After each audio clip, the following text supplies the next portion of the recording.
is that it says like 3, 2, 1 and then go, but then when I watch the replay, it's not always exactly when it starts, so Okay.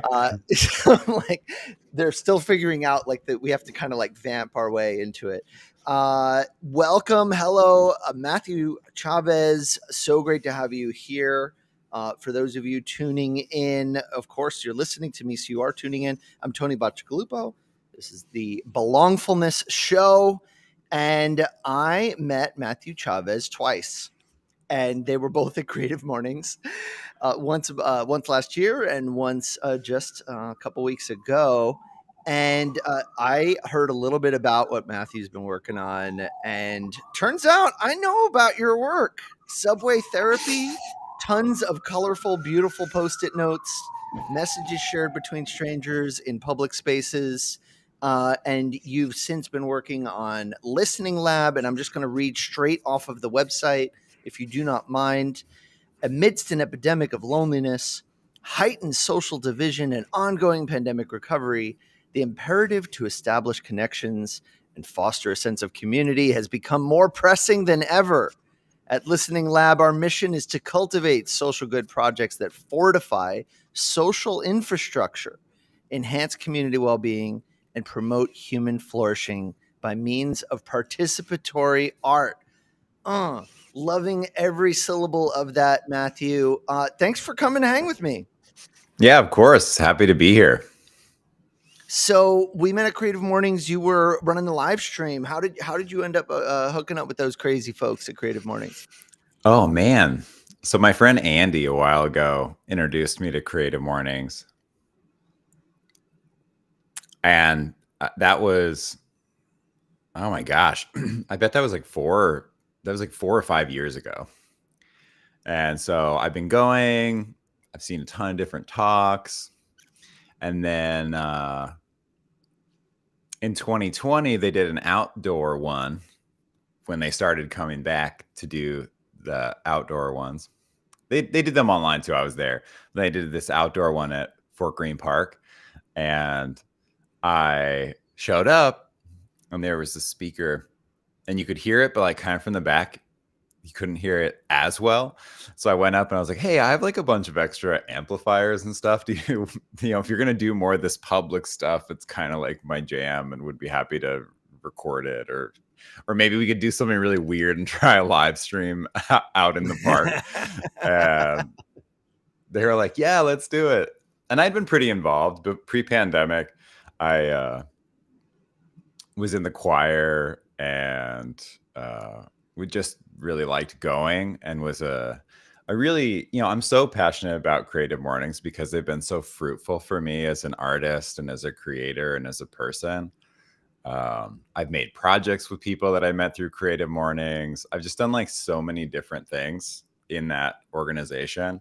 And so as I got to know people, and Tina in particular, better, I started being interested in volunteering. And so I just joined the AV tech team, and they were like, can you do like a live stream?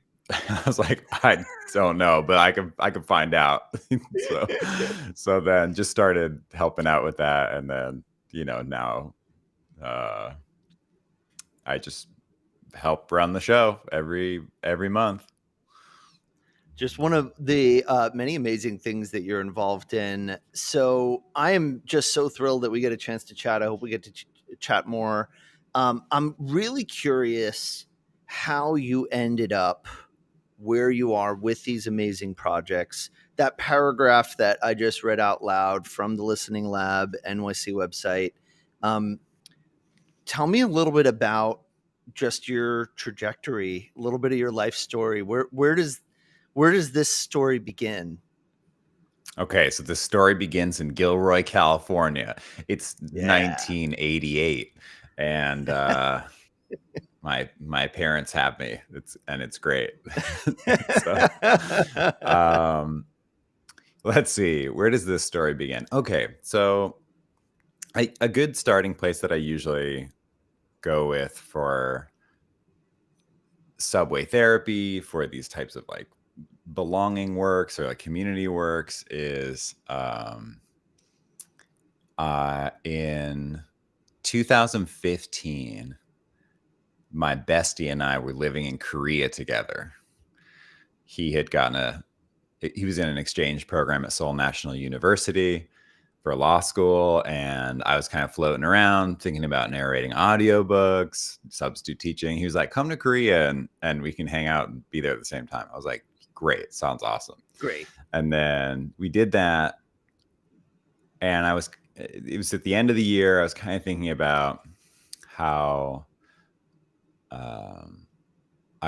what I was going to do next. And I was thinking about where to be, and he had landed in New York, and we had promised each other we would live in the same place. So I was traveling for a little bit in Indonesia as an interim, and I was kind of feeling a little lost. And there's all these beautiful places, and I had, just all these different things to think about.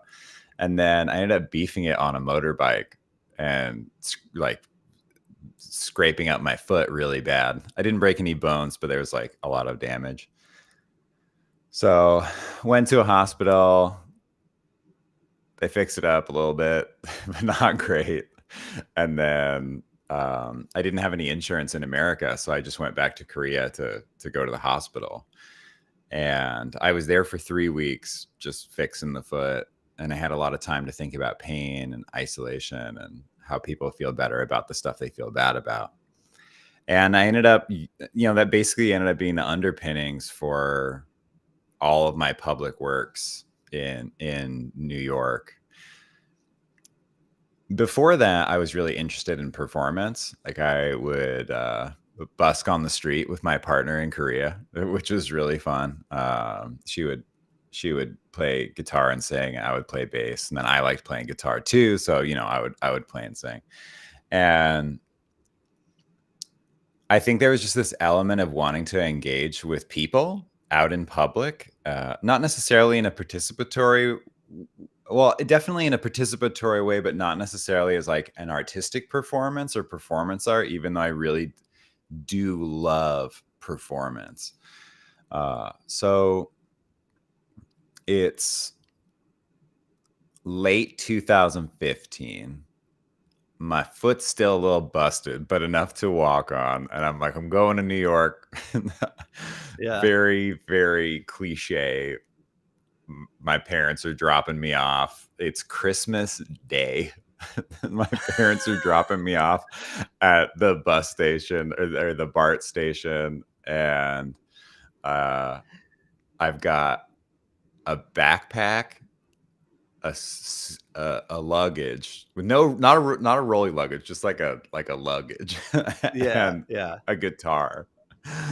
And then I went to New York, and then started doing these works. That was like the origin story.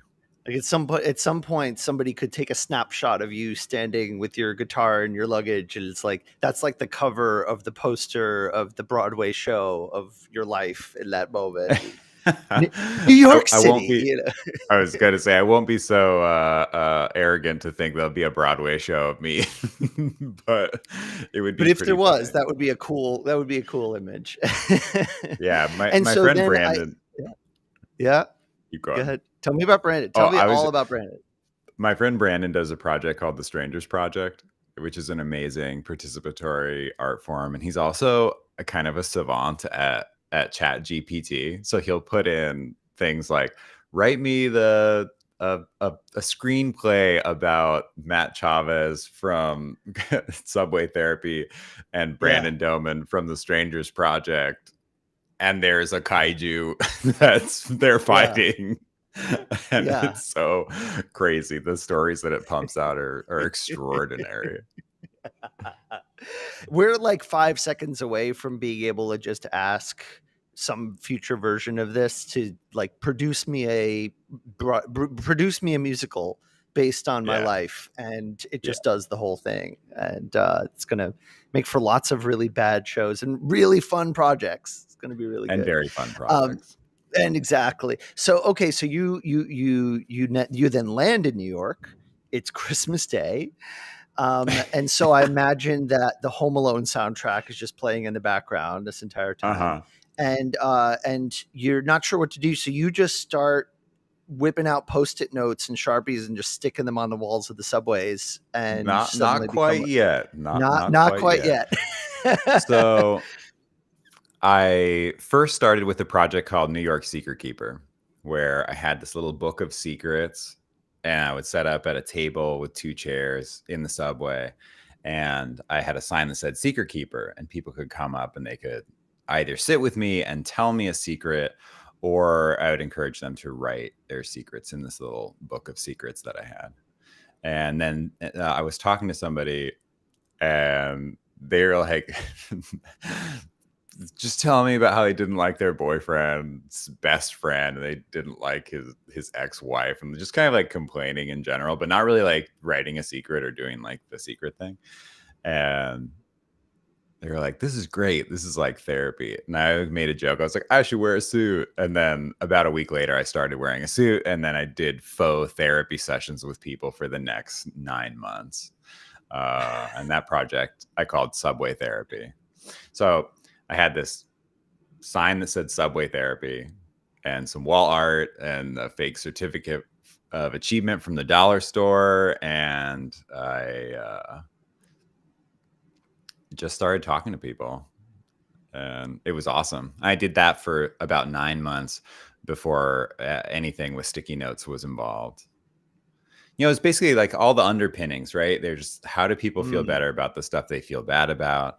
How do we create moments of connection? How do we go out into the community and have meaningful conversations when that's sort of on the decline? So that was mm, really the philosophical reasons for doing it. And so when the 2016 election happened, Trump is elected. A lot of people are, not feeling great in New York, and in other places. And some people are feeling great. And I mhm. was like, you know what? I just want to go out and see. I know conversation's not going to really cut it today because of all the different, I might talk to people for a half an hour. So if I went out for 4 hours, I'd talk to 8 people. So I was like, I'll bring writing materials. So if people want to write, they could do that. And so I just brought a bunch of stuff, sticky Mm. notes, tape, paper. It was like a art project in the subway, and just let people do whatever they wanted to do. And obviously the sticky notes were the easiest. People went to town. It was like in the news that night, and it just spread everywhere by the next day. Yeah, it seems like there's this larger thread about people needing to feel like they can be witnessed, and that they can Absolutely. express what's going on inside of them. And you've tapped into that in various ways with some of the projects you've been working on, and it's caught a lot of attention.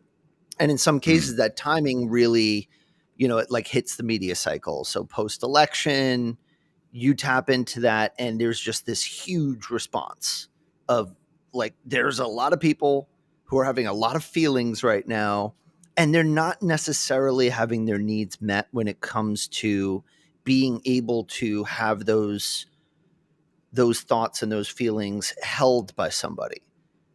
Mm. Is that Can you tell me a little bit about kind of, I don't know, what have you observed? What have people told you about what that experience has been like for them?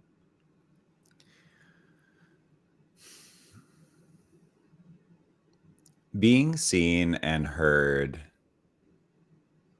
in America is such an odd thing. I almost want to say that there's this pageantry to it. I mean, even podcasting, right? Like, you get all the microphones out and you set up your camera, and then that's the way that you beam your ideas out to people and they listen.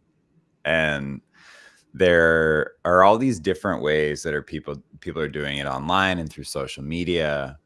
But the thing that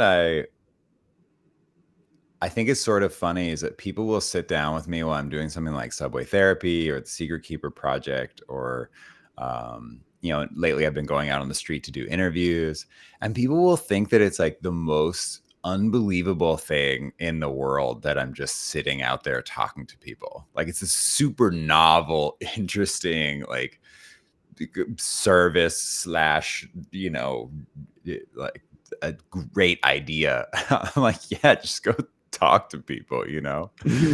I'll have these conversations where people will say, and I think this is, a bit on the nose, but people saying like, I've never talked to anyone about this, or like, I don't have anyone to talk to about this. And they I just think all the time about how we have all this technology and we have all these understandings in real science and in theory, and there are all these practices that help people to get along, and yet there are a lot of people that just don't feel like they have anyone to talk to, or they don't feel like they are seen, and they don't feel like they are heard.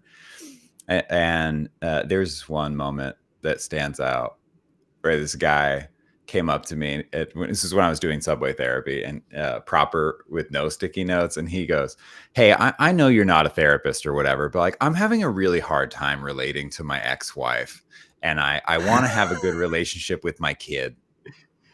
And I just can't, we just don't get along. And so like, can you help me find a real therapist so that I can have a better relationship with my kid?" I'm like, think about that. Like the fact that this guy who's like in a hurry and he's on his way to work and he sees this like performance art piece slash social service called Subway Therapy, and he stops and he asks for me to help him find a therapist so he can repair a relationship, or at least Yeah. make that relationship easier with his ex-wife. I mean, I find that really fascinating.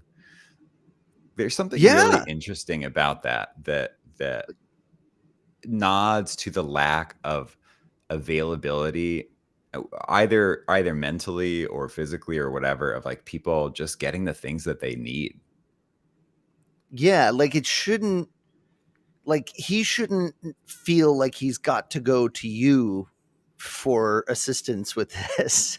Yeah, like And yet, what? yeah, How did that happen? like how did he end up, resorting to that of all things? And cool on him to broach that topic and ask you, and cool for you to be visibly available to play that role for him in that particular stroke of time in his life. But Totally.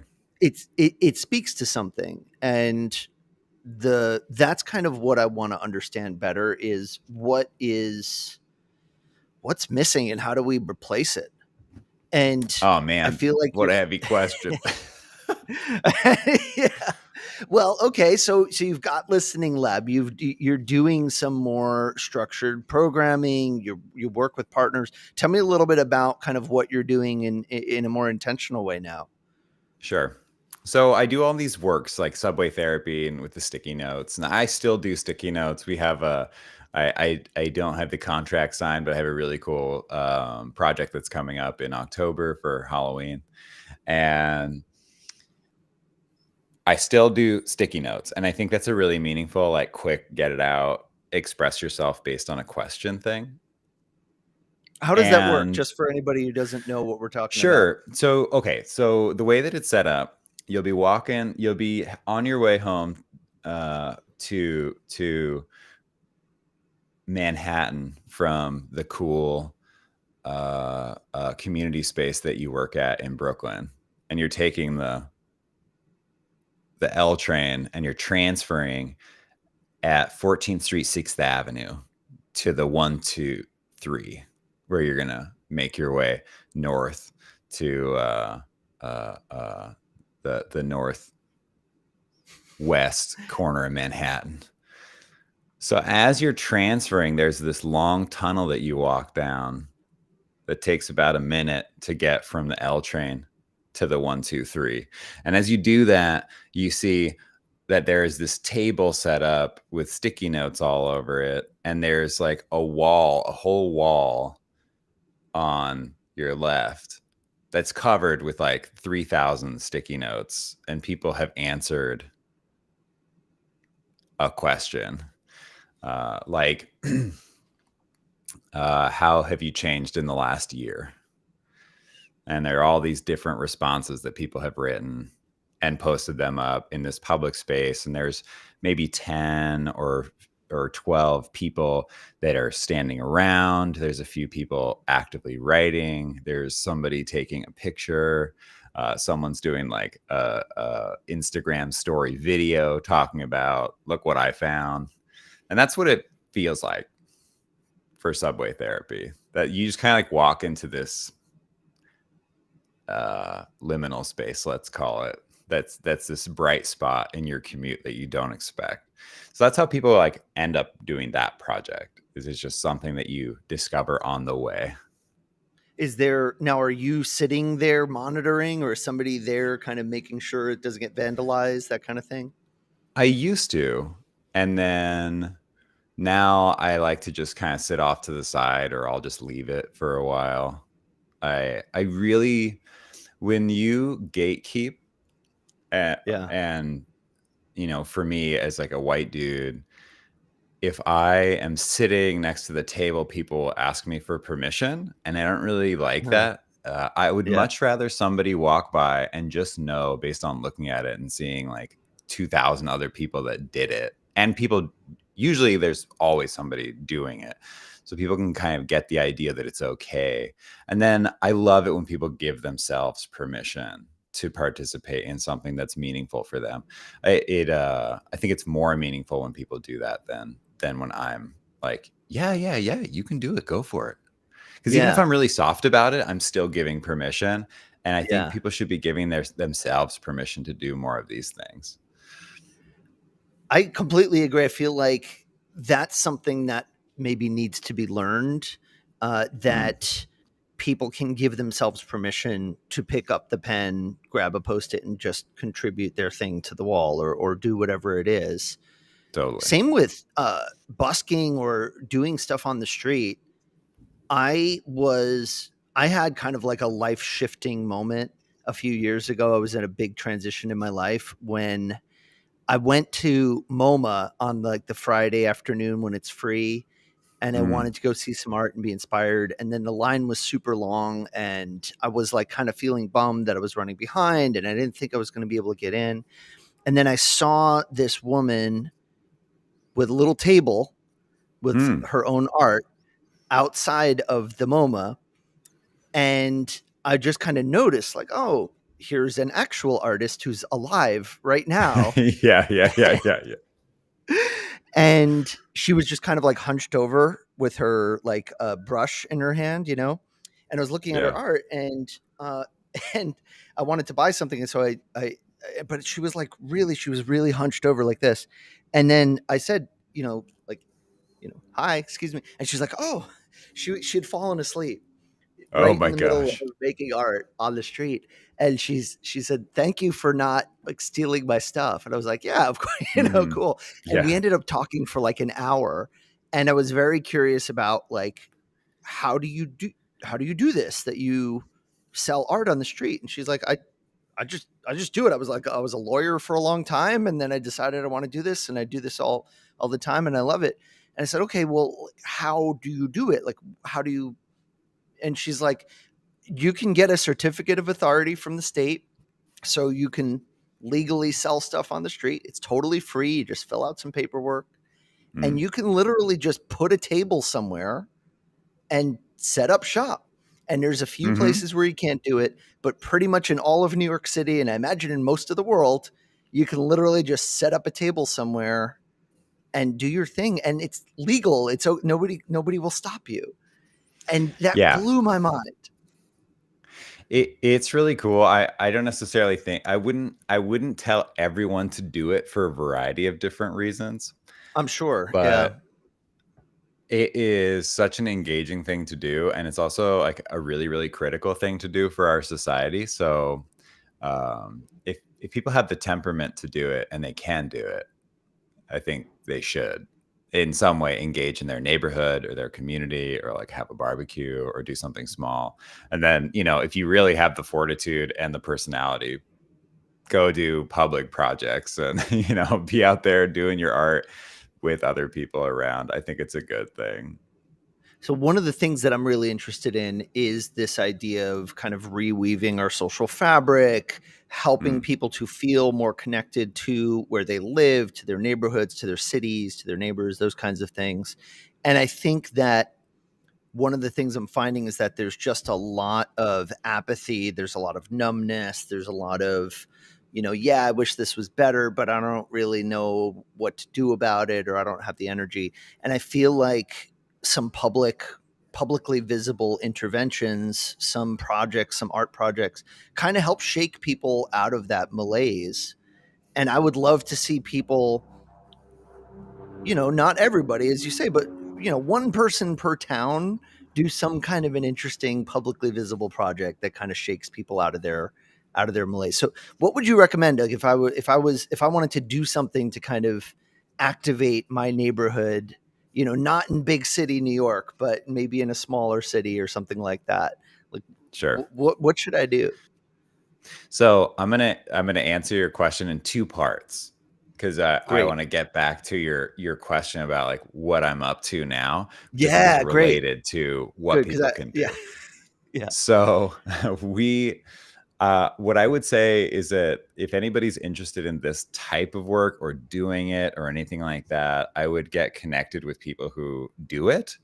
Mm, For the most part, if you like a project online that is participatory in nature, that person really cares about community and they're very open to talking to anyone that's interested in doing things like it. That could be, groups like Creative Mornings that are doing community works. That could be individuals like me who are artists doing, some work that you stumble upon while you're visiting New York. And then you go back to Traverse City, Michigan, and you're like, how can I do this here? So there are different people that you can reach out to that have varying layers of things that they've created in order to support that for other people. So for me, one of the more recent projects that I've been developing with my two partners, Sarah and Dina, uh, is called Listening Lab, and we are really interested in using listening as a tool for building community, for social cohesion, for people getting the things that they're missing. Sorry about I'm distracted by my camera. Those of you that are listening on audio can't see this, but I have to keep like changing my camera so that it's bright or not, because there's clouds floating I by was gonna say that the are clouds changing moving my. over. It's Yeah, yeah. I'm like, oh, the clip of this is just going to show my face getting darker and darker as I'm saying this. And I don't know what the metaphor is that someone's going to take away from that. Okay. So Listening Lab, it's this really, we started it as a project and we weren't really sure what it was going to be. And we worked with 5 other co-founders who are members of The Door, which is a nonprofit that offers transformative services for youth in New York. Mm, And the 8 of us basically came up with this project after working with different people and talking to thought leaders and kind of going at how can we really benefit our community in a way that invites people into a conversation. So we just mhm. set up a table with 2 chairs and talked to people and recorded those conversations. And then we thought about how we could share those conversations with other people. So we had exhibitions, and we have a partnership with the Whitney, and we did a pop up in March in 2022. And it was like a year's worth of asking people since March 2020, how has your life changed? Mm, And the conversation itself is the most important piece, in my opinion, of that interaction. It's a stranger talking to a person that went through a 6-week learning and doing program that we do with Listening Lab to get people interested and able to go out in their communities and talk to people in shared space. So I don't know if many projects like that exist worldwide or locally, but if you are listening to this and you are interested in this type of stuff, I would say you can reach out to me. You can email hello@listeninglab.nyc, or you can go to @listeninglabnyc on Instagram and send us a message. Um, we really like developing these works and helping other people to use listening as a tool. As far as like individuals go, what could people be doing? I think there's so many things aside from something more formal, like you do this learning and doing program through Listening Lab. You can just be really nice. I think that if you go out and you talk to people and you have engaging conversations, if you see an artist on the street that is doing some cool work, go and talk to them about it, even if you're not going to buy an art piece. Um, have conversations with your grocer or uh, with your barista.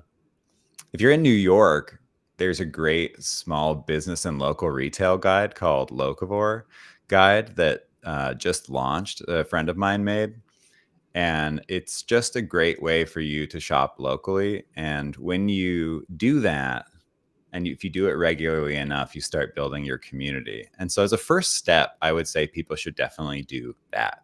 You know, change your behavior so that you are focused on your local community, find things that you can do in your neighborhood. And as you develop and grow as a person who's really interested in your neighborhood, and if you again have the constitution to sit in a park for 4 hours and listen to basically like people like trauma dump, people do all sorts of weird stuff when they have the opportunity, because there's a super strong need. People just don't have anyone to say the stuff that they're worried about too.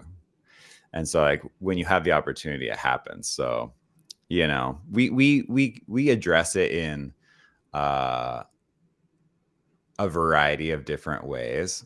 But if you're interested in going out and doing it, something, if you know your neighborhood is safe and your community is relatively stress free, just a table with two chairs and a sign that says something to engage other people is like a great start. Yeah, and it could be open ended around, just hey, talk to me, or it could be a prompt of tell me a secret, write down a secret in the book, that kind of thing. But Yeah, I would definitely plus one, get get comfortable with the idea of what you might encounter in terms of what people are going to tell you and what it means to absolutely. hold space and truly, kind of practice active listening, which I think is great. What else? Where are you going from here? What's next? Oh, what's next? Okay, so Listening Lab, we're really interested in partnership. We're trying to find different individuals who would like to bring us to their city, town, museum, art space, shared space, community space.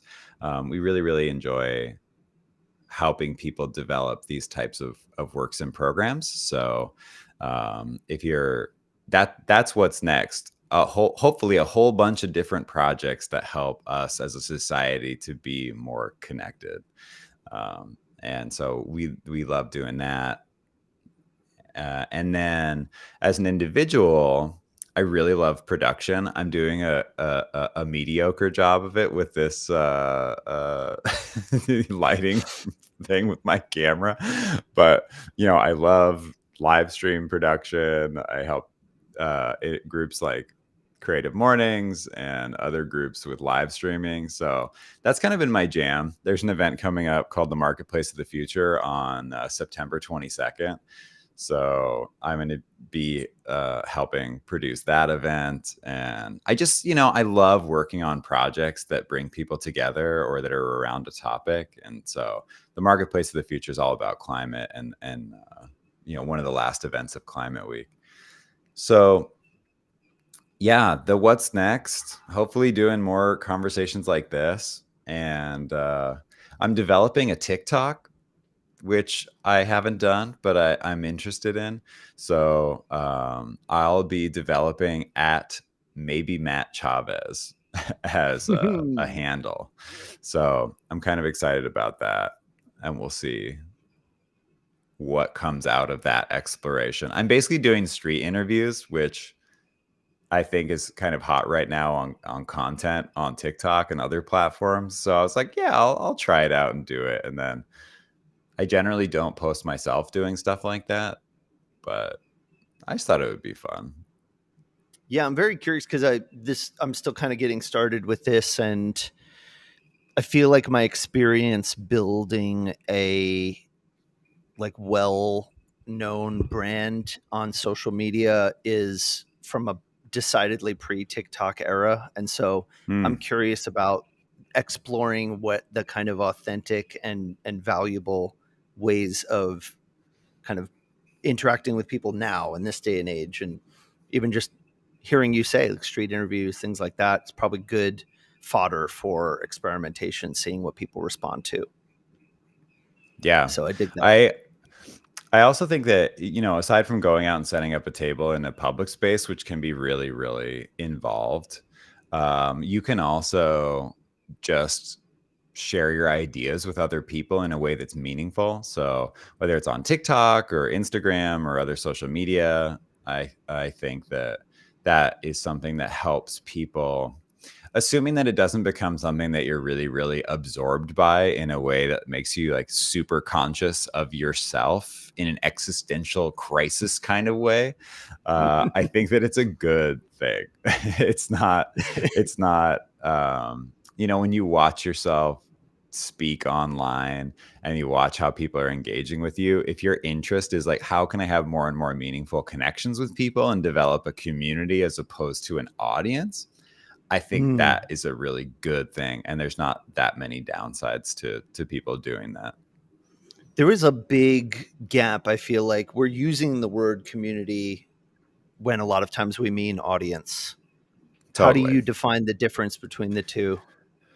Oh, that's a really good question, and it's challenging because even as I'm doing stuff online, the community piece is not necessarily in the comments. I think that if there are people commenting in my feed,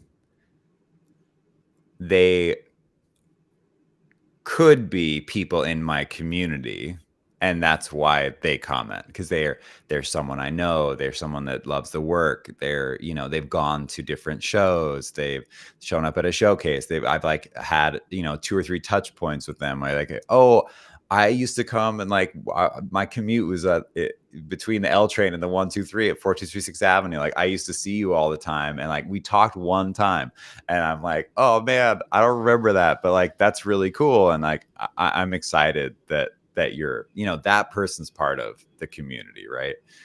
Yeah. So when you make yourself available, the goal is to have that. I think there's like a cat toy. I was going to say it Like sounded like a it's bird like bumping chirping. it. There's like a bird Yeah. cat toy, Nature I is think. participating in our show today. Yeah, It's all welcome it's here. nature. That's cool. Yeah, great. But yeah, that's. I think I'm done with whatever I was saying about So, okay, I that. want to ask you. I want to ask you a few kind of winding down questions here. One's Cool. going to be about a book, any kind of a book or thing that you are just loving that you want to just share with the world, recent Oh or man, otherwise. I've got a Um, good one. yeah. Okay, hit me with it. So, a dear friend of mine got me reading Dune. She does the June of Dune, and over the last 2 summers, we have read the Dune books, and so this summer we're reading the third one. I think that anyone that's interested in like it's really this is science fiction. Not everybody's into it. It's a super difficult book to get into. At least people say that. I don't want to like preface it and have people like not be able to because I said that. But there's a lot of characters and there's like this fantasy landscape you have to get into. And I think the movie's whatever. Like, read the book though, because it talks about so many aspects that are relevant to today in terms of like geopolitics, in terms of religion and faith, in terms of war, in terms Mm. of like relating to other people, controlling the mind, the self. I think that we sort of this is like the craziest connection that I'm going to make during this conversation, I think. But there's this concept of prescience that comes up. This sort of like ability to see the future. And Mm. I think that we're living in a time where everyone is experiencing so much information all the time that our bodies are probably coding a divining of sorts. Like we, because we have so much information and because there's so much getting thrown at us all the time, we're maybe in this interesting place where if you have not spent a lot of time creating mental discipline for yourself, you have an intuition that's telling you to experience things, or that trouble is on the way, or that, like, you Mm. know, bad things are on the way, and you don't necessarily have the ability to think about other narratives that are more helpful and more hopeful, or, you know, looking at, okay, I see a path laid before me. Like, are there other paths that I can take, and how do I take them? So Yeah. I think science fiction can really like get people out of of this world, which I think is a helpful thing to do for perspective. And this particular book has just really, really interesting elements of so many things that I find really interesting, and that I think other people would too if they really dive into it. So yeah, so just to kind of reflect a little bit of that, practicing my listening, I it sounds like the overload of information can be it can make it difficult for people to envision other ways of seeing how things can be, which Yeah. to me is very interesting in the context of what I'm witnessing now, which is just people who feel not super optimistic about the world or about the world around them. And and I'm opining here a little, but I just feel like there isn't as much of this bright eye, wide eyed kind of sense of possibility that I feel like I had seen before. And maybe Hmm. we need to practice cultivating that again after a decade or 15 years or so of social media and algorithms kind of bending our brains a little. Yeah. It's really important. It's, you know, the bulk of the work that we're interested in with Listening Lab. You know, we have this 6-week learning and doing program that we've developed that we really like. We do smaller programs, and it's such a useful way for people to be able to think about how they relate to other people. Mm. What the heck? There goes my camera. It truly went Wow. completely black. We're really doing the thing today. I think the social media, I think the platforms are fighting back.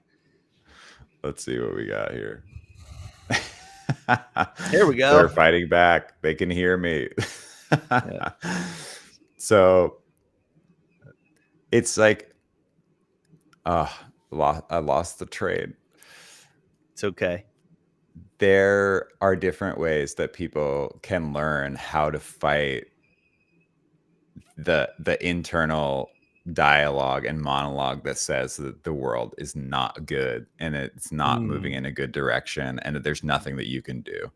Like when you learn about community building, I think of like Mindy Foley Love, who's this amazing social psychiatrist that looks at cities and thinks about how they can be better and more welcoming, and there are these weak ties and strong ties that are important for society working the way that it does. So, you know, I think the program that we put together is really amazing and empowering, and it helps people to think about how you can navigate the future with intention and purpose and ability. So yeah, I hope people find it wherever it is. And I know people are looking for things, and they're finding it in extremism, and they're finding it in grouping. And I would call that the war mind. It's something that I think of a lot, that there's this, especially in America, this war mind that really takes over, and people are just looking for the next enemy to fight. And for me, I'm like, our inability to develop in space, you know, like our inability to solve problems is the enemy to me. And I want to fight that. mm. to solve those. I want to take a more scientific approach as opposed to a warrior approach. Like, there are Yeah. certainly times when you need to fight, and I appreciate that, but I think for the most part people use fight language too much, and they should be using problem solving language, or they should Yeah. just be curious, and in that Yeah. curiosity you'll usually find answers. Yeah, right. The sense that you can kind of get too wrapped up in the idea of needing an enemy, and then we're kind of Absolutely. propagating problems by staying focused on it, as opposed to kind of focusing on possibilities and curiosities, which is cool too. Absolutely. Having a common enemy is a very effective way of bringing people together and forming bonds. So there is, I think you can recast that a little bit. And I like the way that you're framing it to say, like, it doesn't need to be an enemy to be vanquished, but a common interest, Yeah, something that we absolutely. all want. Yeah, that we're excited to help to maybe make a reality. Totally. Okay, so we're getting down to the wire here. I ask my guests for a recipe, something that they Yeah. enjoy, maybe something passed down through the generations. Doesn't have to be. It could be something you made up. Is there something that comes to mind? Made up. Like made up on the spot. No. I haven't had that yet. I'm I'm sure I'm it will messing happen. around. So there's this great recipe that I recommend everybody learn how to make. Or at least I really like making it. It's called chicken cacciatore, and it's an Italian dish. It's something that my family used to make a lot. It was sort of a passed down. I don't know if I would call it a recipe. Maybe it's more of like a tradition to, eat simple food that is nourishing and tasty. And I don't have a recipe for it. It's something that I think you should look up, or if you have an Italian family, ask your grandma. It's basically hunter's stew, and you can find all sorts of different versions of it. But my favorite is I make chicken cacciatore with polenta. I think it's a really fun. You can make it with all sorts of different things. You can make cacciatore with rabbit. You can make cacciatore with venison. You can make it with whatever you have That what they around. call You it, can make it hunter stew. without. It's kind of whatever you caught that day. Yep, exactly. And then you can also, it's a tomato based stew that is really saucy, and you just cook everything in one pot, and then you pour it's bell peppers and tomato and tomato sauce and whatever protein you want to put in there, and garlic and onion and whatever vegetables you might have that would go with those things, and whatever meats you might have that would go with those things. And then usually you'd pour it over something else like polenta or pasta, or you could put it on rice. I like that it's so variable, and you can just, it's so delicious, and there's so many ways that you can make it. It's got anything you need. You just put it in there. It's good. Whatever you got. It's a great dish. Absolutely love Learn it. how to make it. And if we want to find you on the internet and what you're working on, where do we go? If you want to find me on the internet, I'm at maybe Matt Chavez on TikTok and Instagram. On YouTube, I'm just at Matt Chavez. And then you can go to my website, which is mattchavez.com. And then project wise, if you want to go to Subway Therapy and check that out, subwaytherapy.com is a website that you can go to, or you can check out at Subway Therapy on Instagram. I'm giving you a lot of title cards to put up. I'm liking it. Oh yeah, all good. So far, I'm keeping up for the most part. Hey, you're doing great. This is awesome. You're a pro. Yeah. Thank you. And then there is Listening Lab. We would love to have you in one of our programs. We're starting a fellowship program. So individuals that are interested in focusing on a really specific topic, we would love to support that endeavor. So feel free to reach out. Or if you are a grant organization or you're a museum or a nonprofit or school and you like to bring us out in order to teach a 1 week learning and doing something or other, or you'd like to develop a showcase of voices from your community and develop listeners in your community, please reach out. We're at listeninglab.nyc, or you can find us on social media at listeninglabnyc. Amazing. Matt, it's been an absolute pleasure. Thank you so much for taking the time to hang with me. I'm looking forward to following what you're doing and participating where I can. And Yeah. keep rocking it, my friend.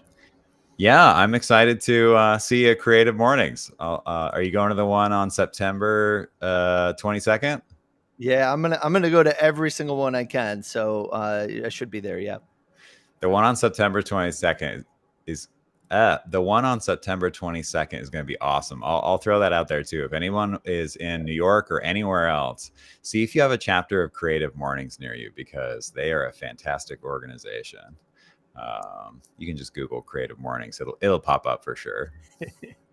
Plus 100 for that. Matt, thanks so much for your time. Oh, thanks for having me. All right.